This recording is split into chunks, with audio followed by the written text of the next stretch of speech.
3 মাহ হল আজিলৈ এপিপি ৰাজনীতিৰ গঠন হোৱা ৰাইজৰ কেনেকুৱা হয় 3 মাহ কমপ্লিট কৰিছে 3 মাহ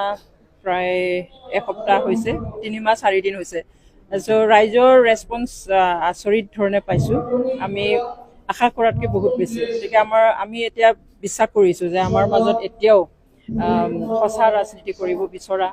ফাঁকিৰ ওপৰত থাকি ৰাজনীতি কৰিব বিচৰা সঁচা অৰ্থত ৰাইজৰ সেৱা কৰিব বিচৰা মানুহ বহুত আছে টকা আৰু ফাঁকিৰ ওপৰত থাকি কাম কৰিব বিচৰা ৰাইজ আছে মানুহে বিকল্প বিচাৰি আছিল অপচন বিচাৰি আছিল সেইকাৰণে আমি এটা অল্টাৰনেটিভ বিকল্প অথবা অপচন দিছো আৰু ৰাইজে এই অপচনত দলে বলে যুক্তি সকলোৱে কাম কৰিব বিচাৰিছে কেইটামান সমষ্টিত পাৰ্টিটো দিব বুলি আজিলৈকে কল্পনা কৰি আছে নাই আমি আজিলৈকে আলোচনাও কৰা নাই কল্পনাও কৰা নাই আমাৰ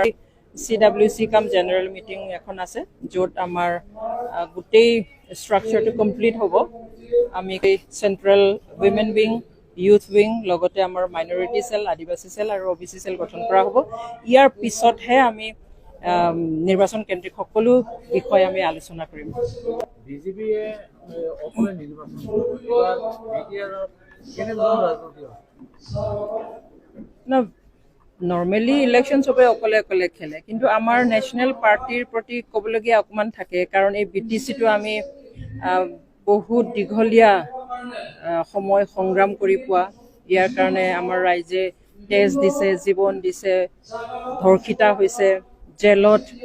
দিন কটাইছে আৰু এনেকুৱা অৱস্থাত আমি আশা কৰিছিলোঁ যে নেশ্যনেল পাৰ্টিয়ে তেওঁলোকতো সাগৰৰ নিচিনা ডাঙৰ গতিকে আমাৰ এই সৰু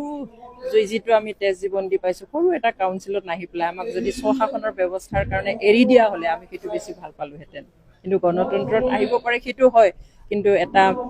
আমাক যদি অকণমান সন্মান কৰি যদি আমাৰ সকলো ত্যাগক যদি সন্মান কৰি আমাৰ যি আন্দোলন যি সংগ্ৰাম সেইটো সন্মান কৰি যদি এৰি দিয়া হ'লে আমি বেছি ভাল পালোহেঁতেন